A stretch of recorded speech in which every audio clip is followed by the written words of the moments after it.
suele ser un poco más difícil, ¿sí? El sábado vamos a terminar de trabajar Aristóteles y el domingo vamos a repasar, ¿sí? Vamos a hacer un repaso similar al que hicimos con psicología, con preguntas de exámenes de años anteriores, ¿sí? Pero bueno, es un examen un poco más complejo, así que siéntense a estudiar, ¿sí? Aprovechen que hoy no hubo clases, que mañana parece que hay paro y tampoco me parece. Y después, bueno, el sábado y el domingo tampoco cursan, obviamente. Así que aprovechen que tienen un fin de ahí medio largo para estudiar, sin cursado, ¿sí? Así que siéntense. Bien, nosotros vamos a empezar con la clase. Nosotros nos encontramos para problemática filosófica a lo largo de todo el año, ¿sí? Y trabajamos los dos textos de Bernard, ¿sí? Los dos textos de Bernard, trabajamos el texto de Cordero, el de Porati, trabajamos el banquete de Platón y vimos el capítulo 4 de Hadot, ¿sí? Todo esto yo ya lo mandé en el grupo y hice esta recapitulación de todo lo que vimos. ¿Qué nos queda ver? Nos queda ver el capítulo 5 y 6 de Hadot, el texto de Gore, ¿sí? sobre el interrogar socrático, la República y el texto de Barnes sobre Aristóteles, ¿sí? Eso es lo que nos falta ver. Vamos a empezar hoy por lo que nos falta ver, ¿sí? Vamos a empezar con Hadot, ¿sí? Hadot, capítulo 5 y capítulo 6. Y la idea es ir avanzando hasta el sábado inclusive para cerrar todo esto que quedó pendiente. Entonces, ya terminado el sábado, vamos a tener todo estudiado, ¿sí? Y van a estar ya todos los resúmenes, que de hecho son 9 resúmenes, ya hay 8, falta uno solo, el de Barnes. Entonces el sábado vamos a tener todo listo, ¿sí? Y el domingo, con ya habiendo estudiado todo, nos vamos a juntar a repasar. Lo que les decía era que probablemente en el repaso, como es un parcial mucho más largo que el de psicología, y probablemente no lleguemos a repasar todo, ¿sí? Por eso les recomendaba que se sumaran a estos encuentros, el de hoy, el de mañana y el del sábado, porque probablemente en el repaso le dé un poco más importancia a las cosas que trabajamos antes y que quizás no recuerdan tanto, ¿sí? Sí, Morejado es capítulo 4, 5 y 6, pero el 4 ya lo vimos, ¿sí? Ya lo vimos. Así que nada, vamos a empezar por ahí, vamos a empezar con Hadot. Y vamos a ver si llegamos a ver la República, y si no, veremos mañana la República y Gore, el texto de Gore, y el sábado Aristóteles. Probablemente sean así las clases que demos. Hoy Hadot, capítulos 5 y 6. El viernes, mañana, la República y el texto de Gore, y el sábado Aristóteles. Y el domingo un repaso, ¿sí? Un repaso con preguntas de exámenes anteriores. Pero como les decía, y ahora sí empiezo la clase, como les decía, como es tanto lo que entra en esta materia, probablemente el domingo no lleguemos a repasar todo de principio a fin, ¿sí? Por eso me voy a enfocar un poco más en las preguntas de examen y en cosas que quizá dimos hace más tiempo y que a lo mejor no recuerdan tanto. Por eso lo que veamos hoy, mañana y el sábado, medio que ya lo voy a dar por repasado, porque es algo que vamos a tener estudiado más recientemente. Así que bueno, el repaso va a estar bueno el domingo, porque va a ser con preguntas de exámenes del año anterior, pero bueno, no vamos a llegar a repasar todo.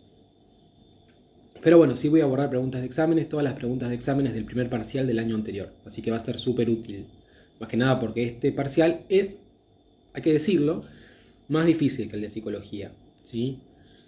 Y no quiero asustar a nadie, solamente advertirles que tienen que estudiar, ¿sí? Y respecto a lo que me preguntaban sobre cómo hay que redactar en este examen, nada, hay que intentar ser fieles al texto original. Obviamente uno puede decir con sus palabras, ¿sí? Pero siempre respetando el original.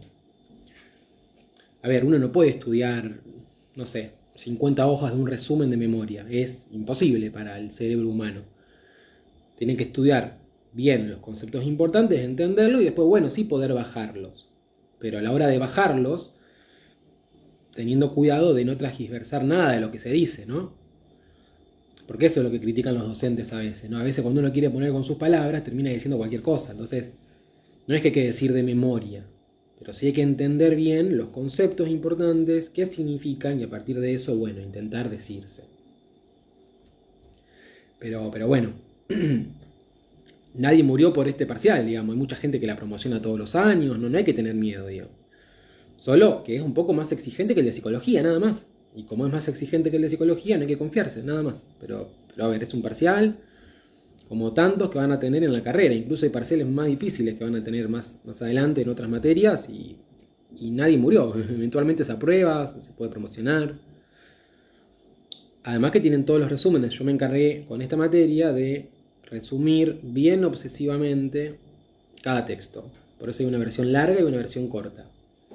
Busqué no dejar nada afuera. Así que de últimas, si bien yo siempre los invito a leer el original, de últimas, si están muy apremiados, si no llegan con el tiempo, los resúmenes son súper completos. Yo en los resúmenes pongo todo. O sea, lo que está en los textos pongo todo. Bien, vamos a ir entonces con Hadot, con el capítulo 5, que se titula Platón y la Academia. ¿Sí?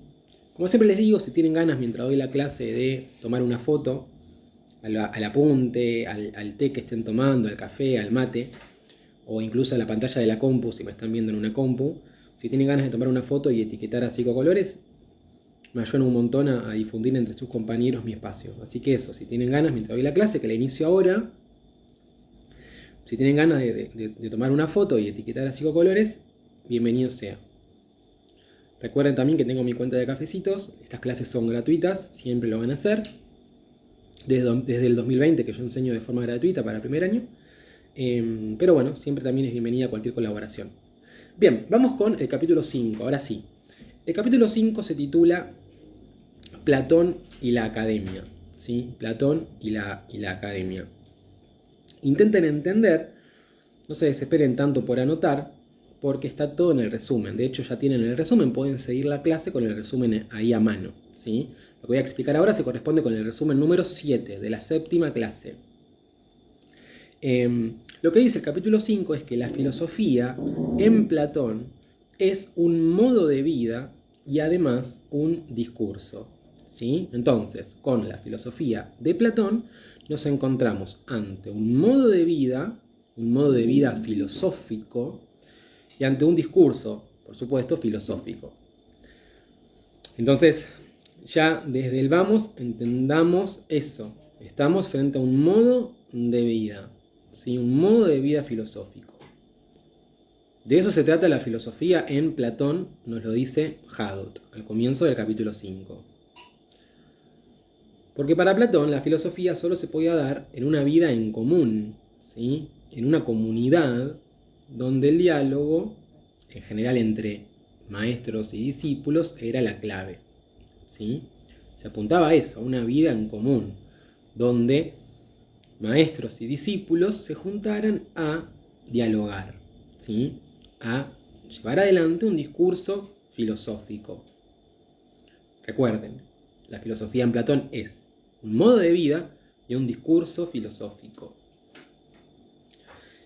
Y este modo de vida y discurso filosófico se desplegaba mejor para Platón en el seno de una escuela. ¿Sí? Por eso Platón funda una institución escolar.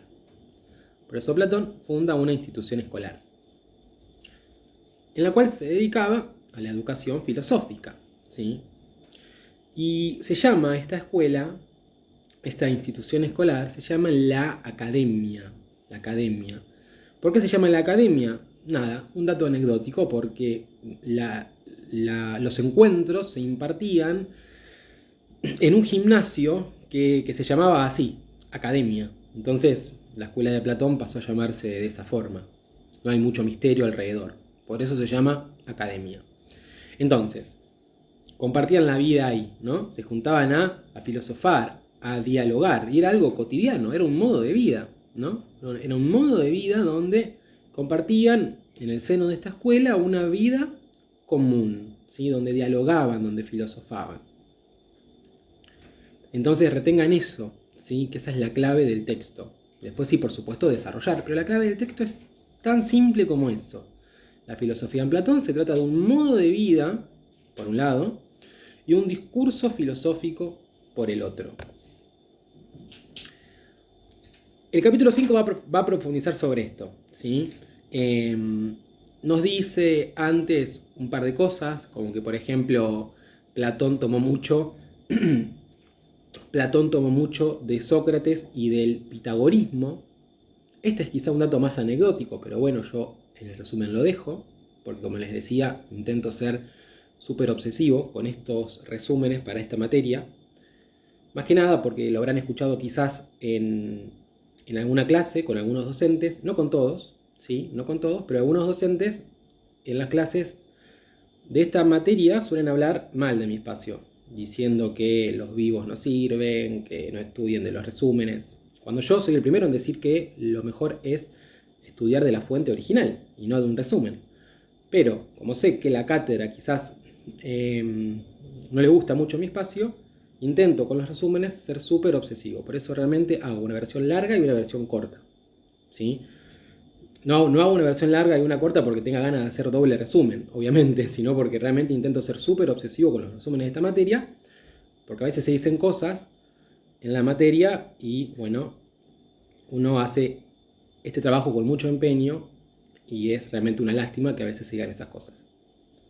Así que, para defenderme de esas acusaciones, lo que hice este año más que nada fue resumir todo desde cero para que nadie pueda decir que los resúmenes están incompletos. Por supuesto, lo ideal siempre, y esto lo digo siempre, de hecho hay una nota al pie en todos mis resúmenes hay una nota al pie que dice que es mejor que estudien de la fuente, que vayan a clases, ¿sí? Yo siempre los invito a ir a las clases teóricas y prácticas, a las clases de consulta con los docentes. Yo nunca voy a exhortarlos a dedicarse solo a mis resúmenes, ¿sí? Pero bueno, hago un trabajo muy valioso acá, me parece, que implica mucho esfuerzo de mi parte y que a veces se digan en algunas materias, más que nada en esta. Este tipo de cosas duele un poco, porque realmente uno hace un esfuerzo.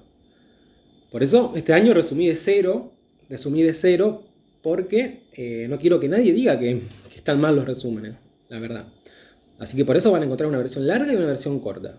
Después yo no tengo nada contra esta cátedra, hay muy buenos docentes, hay excelentes docentes, ¿sí?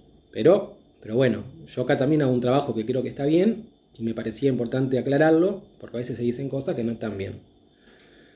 Nada más, simplemente eso, ¿sí? Pero bueno, fíjense, esto que quizás no es tan importante sobre que Platón tomó mucho de Sócrates en cuanto a la ironía, el diálogo y el pitagorismo en cuanto a las matemáticas, yo lo dejo en el resumen porque realmente intento que esté todo, ¿sí? Intento que esté todo para que después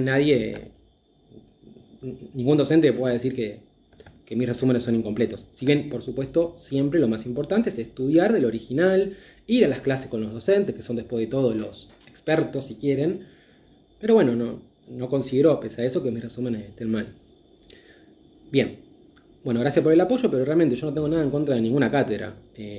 Al contrario, yo, la mejor, digo, vayan a sus consultas, vayan a las clases, que deben ser muy buenas. Yo no tengo nada en contra de ninguna cátedra, y mucho menos de esta. Pero bueno,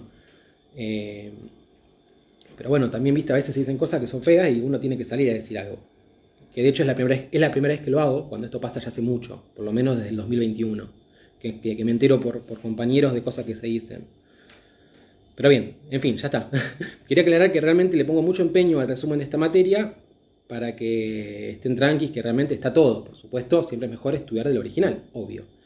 Bien, el texto nos dice ahí medio al pasar, que Platón toma mucho de Sócrates y del pitagorismo, ¿sí? De Sócrates toma la cuestión del diálogo, el método del diálogo, de la ironía y de la preocupación sobre los problemas de la conducción de la vida, ¿sí? Eso toma Platón de Sócrates. Y del pitagorismo, toma la importancia de las matemáticas, de la naturaleza y de la comunidad de vida entre filósofos, ¿sí? Eso toma Platón. de Sócrates y del pitagorismo, ¿sí? Bien. Y como les decía, no tengo nada en contra de ninguna cátedra, pero bueno, algo tenía que decir. Pero no tengo nada en contra de ninguna cátedra.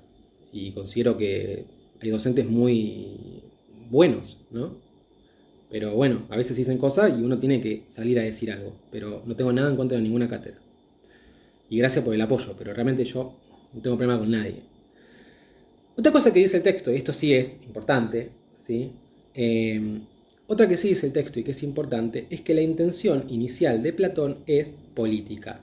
La intención inicial de Platón es política, porque él cree que educando a las personas influyentes de la ciudad, ¿sí? Educando a las personas influyentes de la ciudad, se puede cambiar para mejor la vida política de la ciudad, ¿sí? Repito lo de Pitágoras. De Sócrates toma el método del diálogo, de la ironía y la preocupación por los problemas de la conducción de la vida. Eso toma de Sócrates. Y de última, chicos, no se preocupen porque está todo en el resumen. ¿Sí? Está todo en el resumen. Si ustedes tienen tiempo, vayan a WhatsApp mientras doy la clase, que ahí está el resumen. Y tienen todo, chicos, tienen todo. Bien. De Sócrates toma. Y síganlo en el resumen, que ya está disponible, toma. La cuestión del método del diálogo, la cuestión de la ironía y de la preocupación por los problemas de la conducción de la vida. Eso de Sócrates, y está en el resumen. De Pitágoras toma la importancia de la matemática, de los conocimientos sobre la naturaleza, ¿sí? Y el ideal de una comunidad de vida entre filósofos, ¿sí? Pero está todo en el resumen. Después, y esto ya les decía es más importante, lo repito, la intención de Platón es política. La intención de Platón es política, porque él cree que educando a las personas influyentes de la ciudad puede cambiar la vida política. Entonces quiere ocuparse más que nada con su filosofía de los problemas, de los asuntos de la ciudad, ¿sí? Porque piensa que la ciudad está mal organizada, ¿sí? Vamos a ver, por ejemplo, qué dice en La República sobre estas cosas. Entonces la intención de Platón con su filosofía es política, ¿sí? Por eso decimos también que la filosofía de Platón consiste en actuar, ¿sí? Quiere formar a los hombres, dotarlos de un saber que los transforme, que los acerque al bien, ¿no? No se trata de una simple abstracción, quiero decir. Hay acción, consiste en actuar la filosofía de Platón. No podía ser de otra forma si es que tiene justamente una intención política, ¿sí? Tiene una intención política y de esto se desprende que consiste en actuar, la filosofía de Platón. Platón quería que gobernaran los filósofos, Giselle. No sé si él quería gobernar, pero sí quería que gobernaran los filósofos. Por cosas que vamos a estudiar en La República. No me meto tanto ahí porque, si bien es un tema importante, lo vamos a estudiar con el diálogo La República, ¿sí? Entonces, si bien es súper importante, prefiero abordarlo cuando veamos ese diálogo, para no irnos de tema. Pero sí, eso es súper importante. ¿Cómo justifica Platón que quienes deben gobernar la polis son los filósofos? Lo vamos a ver cuando veamos La República, ¿sí? Pero bueno, es importante y está bien tu pregunta. No sé si era Platón el que quería gobernar, pero sí quería que gobernaran los filósofos. Y bueno, en la medida en que él era un filósofo, y a lo mejor sí quería gobernar. No sé él realmente qué quería. Pero sí que quería personalmente, digo, ¿no? Pero sí que postulaba que los filósofos debían gobernar la polis. Bien, entonces, la escuela de Platón, además de darle importancia con Pitágoras, ¿no? Con la influencia del pitagorismo a la geometría, a las matemáticas, le daba mucha importancia a los ejercicios dialécticos. Le daba mucha importancia a los ejercicios dialécticos. Está todo en el resumen. La dialéctica era una técnica de discusión sometida a reglas precisas. No era una simple conversación como la que podemos tener tomando una cerveza. No, era una técnica de discusión sometida a reglas precisas. De hecho, algo vamos a ver en un próximo encuentro, el de mañana, cuando veamos el texto de Gore sobre el método socrático, ¿sí? No es una simple conversación, no. Es una técnica de discusión sometida a reglas precisas. Tenemos interlocutores, personas que dialogan, una de estas personas plantea una tesis y la otra intenta atacar esa tesis. Entonces, lo que quería Platón de alguna forma era enseñarle a sus discípulos a defender y atacar tesis, propuestas. ¿Sí? Sí, Auru. Sócrates sí. El método socrático es también, ¿no?, un ejercicio de la dialéctica. Entonces, y ahora vamos a ver, ojo, con qué se diferencia esto de la sofística. Vamos a ver, porque muchas de las cosas que voy a decir podrían recordarles quizás a los sofistas, ¿sí?, a las cosas que estudiamos con el texto de Cordero. Pero hay una pequeña e importante diferencia que ahora voy a mencionar. Lo aclaro de antemano porque quizás algunas cosas que digo les recuerdan a los sofistas y el asunto no va tanto por ahí, pero ahora lo aclaro. Entonces, le daba importancia a la filosofía de Platón, a la geometría, a la matemática, sí, y también a los ejercicios dialécticos. ¿Qué es la dialéctica? No una simple conversación, sino una técnica de discusión sometida a reglas precisas, ¿sí? Hay interlocutores, uno de ellos sostiene y defiende una tesis, el otro intenta atacarla. Entonces, a ver, en una civilización donde era tan importante la discusión política para los asuntos de la ciudad, era importante saber defender o atacar una tesis. Valen, Platón quería enseñarle a las personas a defender una tesis o atacarla. Pero vamos a ver que la lógica no es la de los sofistas, porque entiendo que eso quizá a ustedes les recuerda a los sofistas, ¿sí? Y voy con eso.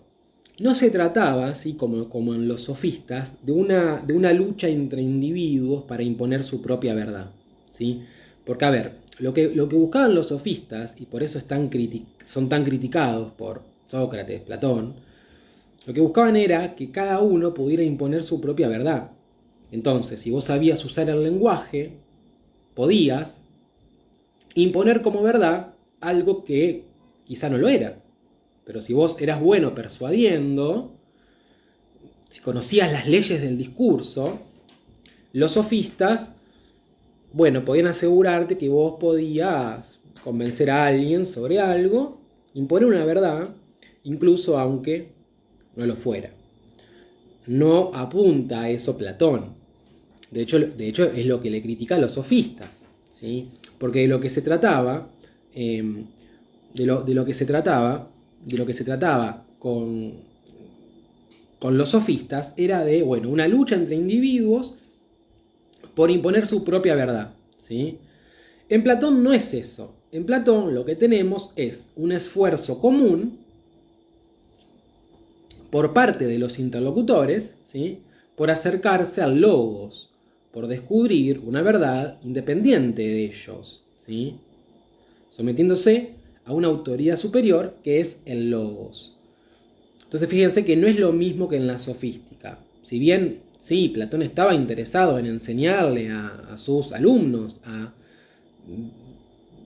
sostener argumentos o tesis y atacarlas también, la lógica no era, ¿sí?, como en la sofística, imponer algo como verdad, ¿sí?, imponer la voluntad personal. No, ¿sí?, sino que lo que querían era llevar adelante un esfuerzo común, ¿sí?, para acercarse al logos, ¿sí?, para descubrir una verdad que es independiente a quienes están conversando, en la medida en que se someten, lo dice el texto, a la autoridad del logos, ¿sí? Nare, claro, esto es un proyecto educador. Vos esto lo preguntás a propósito de uno de los apartados del capítulo 5, que se titula El proyecto educador. Y es lo que estamos diciendo, ¿no? Platón quería educar, por eso funda su escuela. Es importante que sepan esto, digo. Es importante. Pero bueno, si les preguntan por el proyecto educador, es lo que estamos diciendo, digamos. Después de todo, ¿por qué funda él, no?, la academia? Justamente porque quería educar a sus discípulos, ¿sí? Así que en principio es importante. Yo a veces con esta materia no me animo a decir que algo no es importante. Porque me ha pasado de que docentes literalmente han entrado en mis resúmenes, me entero por las cosas que escucho en los pasillos, para intentar preguntar cosas que no estuvieran en ellos. Entonces, si de repente te digo que algo no es importante y alguien me escucha, capaz que lo preguntan en un examen. Entonces, no me voy a atrever a decir que algo no es importante. Por eso está todo en el resumen, ¿sí? Está todo en el resumen. Después ustedes se irán dando cuenta, más o menos intuitivamente, qué es más o qué es menos importante. Yo realmente no me animo a decir que tal cosa es importante y tal cosa no.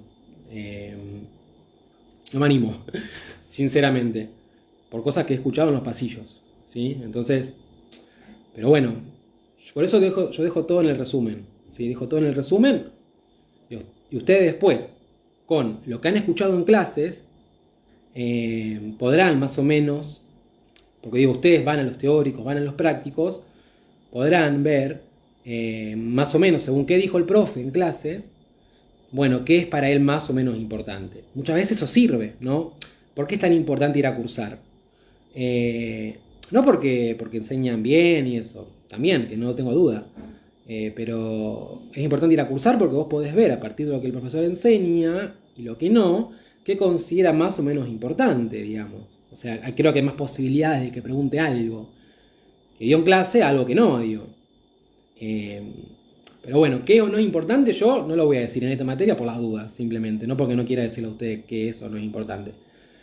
Pero bueno, hay cosas que evidentemente son más importantes que otras, ¿sí? Este es el resumen, Marti, este es el resumen 7 de la 7ª clase, ¿sí? Si no lo tienen, me mandan un mensaje y se los paso. Entonces, lo que vemos en la escuela de Platón es una ética del diálogo, porque era un lugar de libre discusión. Por eso no había problema, ¿sí? No había problema si los discípulos, por ejemplo, no coincidían con las ideas de los maestros. Nadie iba a castigar a nadie. Por ejemplo, no sé, Aristóteles, que fue discípulo de Platón, no coincidía en un montón de cosas con Platón. Y estaba todo bien, porque ahí lo que reinaba era eso, una ética del diálogo, la libre discusión. Entonces, el texto se hace una pregunta que es súper importante, porque nos permite entender la lógica de este texto. Y dice, si no estaban de acuerdo entre sí, respecto de las ideas que tenían, ¿cómo podían formar entre ellos una unidad, una comunidad? ¿No? Dijimos, no estaban de acuerdo necesariamente en muchas de las cosas que pensaban. Esto es súper importante. No estaban de acuerdo en muchas de las cosas que pensaban. Y estaba todo bien porque reinaba la ética del diálogo. Pero bueno, si no estaban de acuerdo en muchas cosas, ¿cómo podían formar una unidad, una comunidad? Bueno, esto era posible porque todos compartían el modo de vida propuesto por Platón. Les decía al comienzo de la clase, que es lo que atraviesa todo este capítulo, que la filosofía en Platón es un modo de vida. Si bien no estaban de acuerdo en un montón de ideas, todos compartían el modo de vida que proponía Platón, que consistía en la ética del diálogo, en la experimentación del logos. ¿Sí? Entonces, a lo mejor no estaban de acuerdo en cuestiones que tenían que ver con, no sé, teoría, pero compartían todos el mismo modo de vida. Entonces así podían formar cierta unidad, cierta comunidad, ¿sí? Entonces el objeto de discusión era algo secundario, por así decir. Lo más importante era la discusión, la práctica del diálogo, la transformación que el diálogo provoca. Entonces la filosofía es, en Platón, y también en Aristóteles, pero ya lo vamos a ver, un modo de vida. Y también dijimos un discurso filosófico. Entonces piensen eso de el modo de vida como atravesando todo este capítulo número 5. Bien.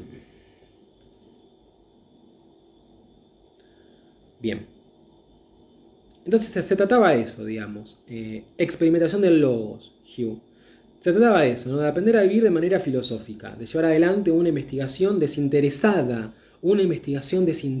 Acá está de vuelta la oposición con el mercantilismo de los sofistas, ¿no? Los sofistas querían hacer dinero. Ahí tienen otra diferencia, ¿no?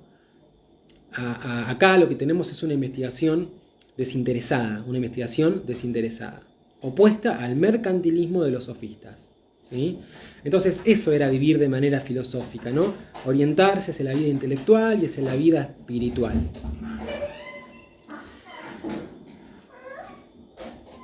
Bien, otra cosa importante, ¿sí?, es que por todo lo que venimos comentando,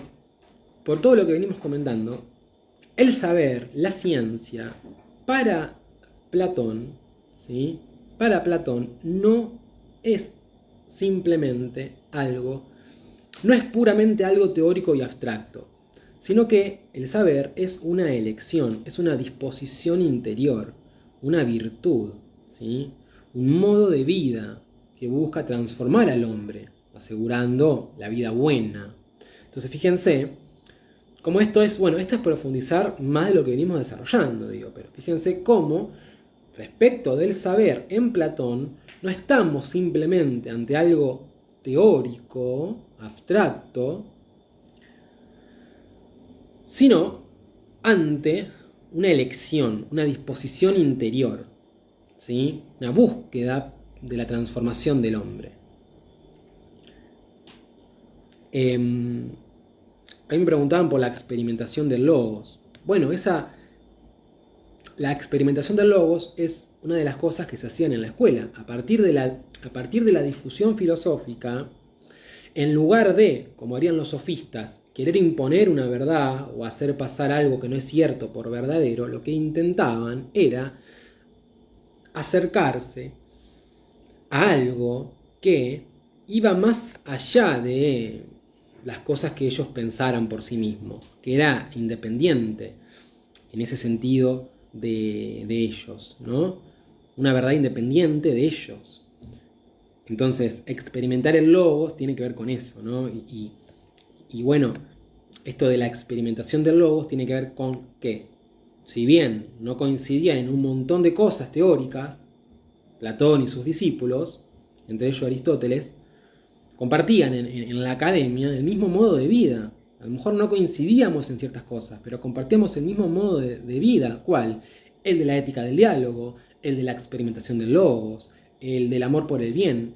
Entonces, la filosofía como un modo de vida, ¿sí? Y bueno, venía profundizando, que tiene que ver con una investigación desinteresada, diferente a la del mercantilismo de los sofistas, ¿sí?, donde la ciencia y el saber no es puramente teórico, sino que tiene que ver con la búsqueda y elección de la transformación del hombre a partir de acercarse a ese logos. Entonces, este es el modo de vida que defiende Platón con su filosofía. Estamos, Steffi, en el capítulo 5 de Hout. Entonces, esta es la vida que para Platón merece ser vivida, ¿sí?, e implica este modo de vida un esfuerzo considerable. ¿Por qué? Porque hay que hacerle más caso a la virtud que al placer, hay que renunciar al placer de los sentidos, incluso dice que llevar adelante una buena dieta. Yo estoy al horno, digamos. O sea, lo primero que hago cuando cierro la clase ahora es ir a comprarme una coca, así que yo este modo de vida no estaría en mis planes, pero hay que hacer un sacrificio, dice, ¿no? Un esfuerzo considerable, hacerle más caso a la virtud que al placer, renunciar al placer de los sentidos, incluso llevar adelante un régimen alimenticio. Pedía un montón, un montón. Y había ciertas prácticas que se podían llevar adelante para conquistar ese modo de vida, ¿sí? Ahí me preguntan por la cuestión del filósofo versus el que no. Sí, podría serlo, podría ser. En otras clases algo de eso hemos dicho, pero podría ser. Entonces, para conquistar este modo de vida,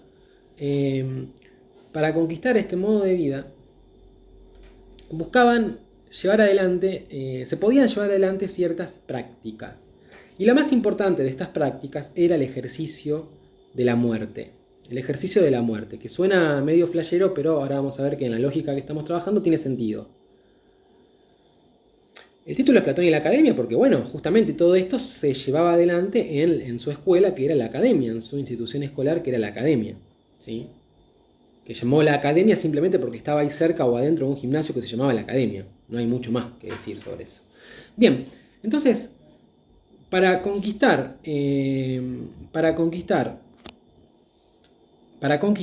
este modo de vida se podían llevar adelante una serie de prácticas. Entre ellas, aunque suene medio loco, el ejercicio de la muerte, ¿sí? Lo que vemos en un diálogo platónico que no entra en la materia, pero que en algunos textos se menciona, es, por ejemplo, en el Fedón es un diálogo platónico. Lo que vemos en el Fedón es que Sócrates, que fue condenado a morir, le dice a quienes lo están escuchando que no teme a la muerte, que al contrario, se entrega feliz a ella. Entonces, ¿por qué Sócrates no le temía a la muerte? Porque la filosofía es, en realidad, un ejercicio para la muerte. Porque, a ver, ¿qué representa la muerte en esta lógica? ¿Qué representa la muerte en esta lógica? La separación del alma y el cuerpo. Cuando uno muere, se separa el alma y el cuerpo. Bueno, la filosofía, el filósofo cuando filosofa justamente hace eso, separa su alma y su cuerpo, ¿sí? ¿Por qué? Porque para la filosofía el cuerpo es una molestia, es como una cárcel, ¿sí? Porque engendra pasiones, engendra necesidades. Entonces el filósofo en vida intenta mantener apartada el alma del cuerpo, porque eso le va a permitir al alma trascender al cuerpo, identificarse con el logos, con el pensamiento. Entonces, ¿por qué un ejercicio de la muerte? Porque, bueno, insisto, cuando uno muere, dice el texto, dice Platón, cuando uno muere se separa el alma y el cuerpo. ¿Por qué la filosofía es un ejercicio para la muerte? Porque justamente la filosofía practica eso que eventualmente va a ocurrir en la muerte. Separar el alma del cuerpo. Porque el cuerpo es una cárcel, una prisión. Porque engendra necesidades, pasiones que distraen al hombre. Entonces, este ejercicio para la muerte, este separar el alma del cuerpo, ¿sí?, es una práctica que permite ir conquistando ese modo de vida que propone Platón y su academia. Ese es el ejercicio para la muerte. Y el diálogo, ¿sí?,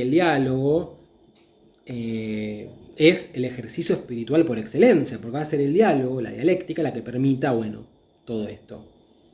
Porque, a ver, hay que entender la lógica que se esconde detrás. Para Platón, el alma es inmortal, ¿sí? El alma es inmortal para Platón.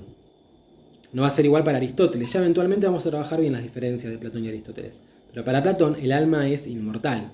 Antes de descender al cuerpo, el alma vio el mundo de las ideas y luego, cuando descendió el cuerpo, lo olvidó. Entonces, para que luego de la muerte el alma no esté condenada a caer en otro cuerpo, en otra cárcel, el filósofo intenta, en esta vida ascética, filosófica, purificar el alma para que, cuando se dé la muerte, ella no caiga en otro cuerpo, sino que alcance ese mundo de las ideas que alguna vez vio y olvidó. Claro, Lou hace eso. Haría eso el filósofo. ¿Por qué Sócrates no temía morir? Porque, bueno, según esta lógica, él había practicado toda su vida la muerte. Entonces, al momento de que ella llegara, la muerte, Sócrates no le temía, porque, a ver, él estaba convencido que por fin iba a trascender al mundo de las ideas, ¿no? Por fin iba a trascender al mundo de las ideas. Entonces, por eso Sócrates en el Fedón no le teme a la muerte. Entonces, un ejercicio, una práctica que va a poder conquistar ese modo de vida que apunta a la Academia de Platón es el ejercicio para la muerte. Porque consiste en lo mismo que la muerte, separar alma y cuerpo. Claro, Nati, va por ahí, está bien, Nati, lo que anotaste. yo le diría mundo de las ideas. A lo mejor se puede decir celestial, pero me da como que celestial me suena más a catolicismo, pero no está mal, me parece. Es más, en el banquete, aparecía la palabra celestial. Pero bueno, no tiene la connotación católica, por supuesto. Falta mucho para eso todavía, ¿no? Por supuesto. Pero bueno, por si decimos, no sé, mundo celestial, yo preferiría decir de las ideas, qué sé yo, pero si decimos celestial, no es el del catolicismo, obviamente, ¿sí?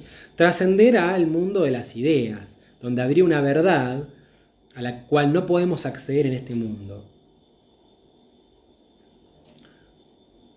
Podría decirse que sí, podría decirse que sí. Si bien en los textos no está tan así, ustedes repiten bien cómo están los textos, o en su defecto el resumen, que es súper fiel al texto, podría decirse que sí. Entonces, un ejercicio para la muerte es la filosofía, porque justamente consiste en practicar eso que va a ocurrir eventualmente cuando muramos. Separar cuerpo y alma.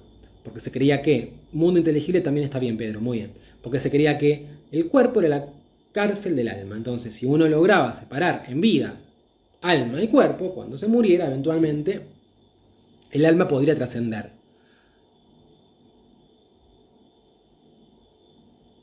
Sinar está muy bien, eso lo dice el texto, también está en el resumen si se fijan. Está muy bien. Está bien. Es otra forma de decirlo, quizá más difícil, a modo de conclusión.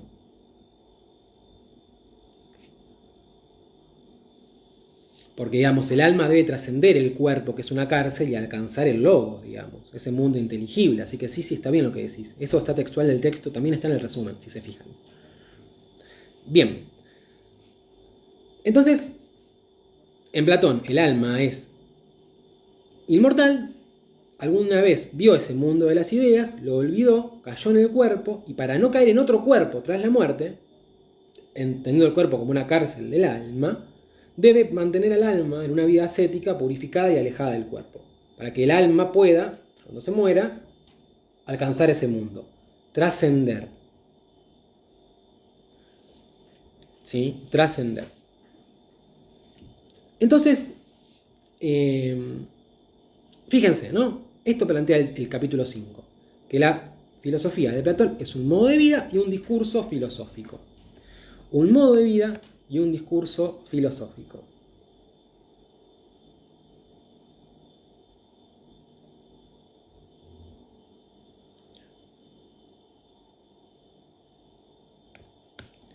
Bueno, entonces díganle mundo celestial, pero bueno, tengan en claro que cuando hablamos de celestial no nos referimos al cielo de los católicos. No nos referimos al cielo de los católicos. Simplemente sepan eso, digo, porque sería un error grosero, ¿sí? Simplemente eso, porque estamos siglos antes del catolicismo. Bien, y el capítulo 5 termina, diciendo que el discurso de Platón era más que nada oral, ¿sí? Así se practicaba en la academia, ¿no? Oralmente, hablaban. Pero bueno, nosotros no estuvimos ahí, ¿no? Pasó hace miles de años, entonces lo que sabemos de Platón no llega por su obra escrita. Lo que nos llega de Platón lo sabemos por su obra escrita. Para Platón,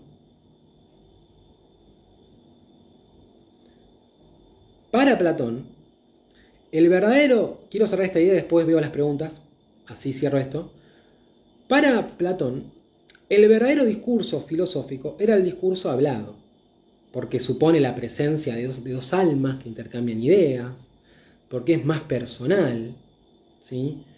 En cambio, el discurso escrito no es tan personificado, ¿no? A ver, imagínense que yo me limito a pasarles un resumen. ¿Ustedes qué pueden hacer? Simplemente leer el resumen. En cambio, en una clase podemos intercambiar ideas, ¿no? Bueno, ustedes están escribiendo, pero se entiende que es algo oral, digo, ¿no? Entonces digo, el discurso oral para Platón era mucho más rico, era el verdadero discurso filosófico, ¿sí? Porque ponía en juego dos almas reales que intercambiaban ideas, era más personalizado, ¿sí? No imponía un saber ya hecho, sino que se iba conquistando poco a poco por quienes dialogaban, ¿sí? Trascendiendo en esa dialéctica. Entonces le daba mucho valor al discurso oral, Platón. Porque tiene ventajas que no encontramos en el escrito, ¿sí?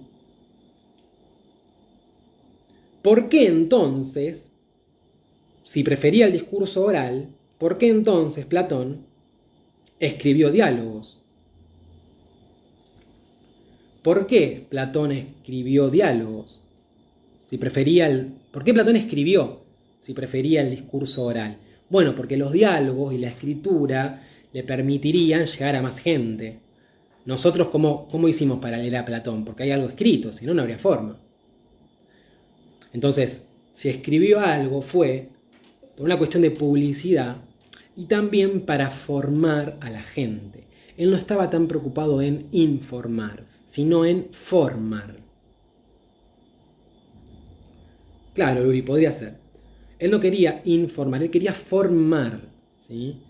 Transformar a los individuos acercándoles la filosofía, las exigencias de la razón, de lo que él llama el bien, ¿sí? Por eso escribió, cuando en realidad prefería lo oral, ¿sí? Bien, eso chicos, el capítulo 5. Eso el capítulo 5. Lo importante de este capítulo, bueno, fue todo lo que fui diciendo y sobre todo, me parece a mí, poder explicar y profundizar a partir de todas las articulaciones que hicimos y que están en el resumen, esto de la filosofía de Platón como, por un lado, un modo de vida y por el otro, un discurso filosófico. Noé, entiendo la lógica de tu pregunta, pero no va tanto por ahí, ¿sí? Podría pensarse que sí, podría tener que ver, pero es como una asociación muy fina, digamos. No va tanto por ahí, sino que tiene que ver con, bueno, a ver, escribir cosas para que más personas las lean y para formar a la gente. No pasa tanto por la cuestión de la publicidad que trabaja Bernard, digamos.